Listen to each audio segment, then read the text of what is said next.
ياسين، مرحبا بك على ركحة سيدي الظاهر. احكيو على العرض نتاع الليلة وكيفاش ريت الحضور الجماهيري، خاصة وانه انت اليوم اول مرة تعرض في سوسة.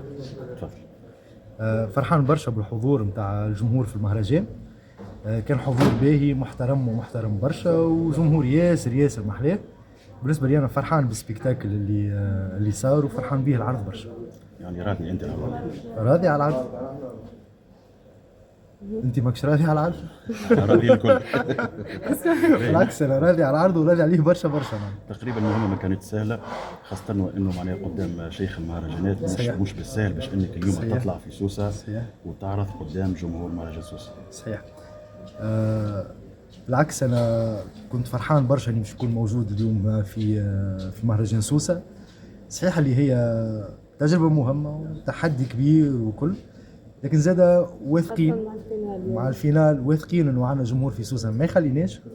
احنا عملنا برشا عروض في المسرح البلدي في سوسة في الشتاء، وكنا نعملوا عروض كومبلي ونعرفوا جمهور سوسة يحبنا برشا. ميساجات الرسائل وقت اللي هبطت انا قلت اللي الطرحة نتاعي بالفينال نتاع الكوب دي موند، العباد قداش يبعثوا لي في ميساجات فيهم اللي هم يقصوا في التيكيات. التيكيات اللي وصلوني في المساجات على الفيسبوك والانستغرام اكثر من الجمهور اللي حضر اليوم في المهرجان. تلمو قصوا معناتها العباد ما فرحان على الاخر، وعملنا عرض معناتها طياره ومزيان. والاكثر من هكا يمكن ما عملناش كومبلي 100%، عملنا نسبه محترمه، اما العرض الكاليتي نتاعو باهيه والجمهور الكل روح فرحان، وذاك الاهم يعني من كل شيء.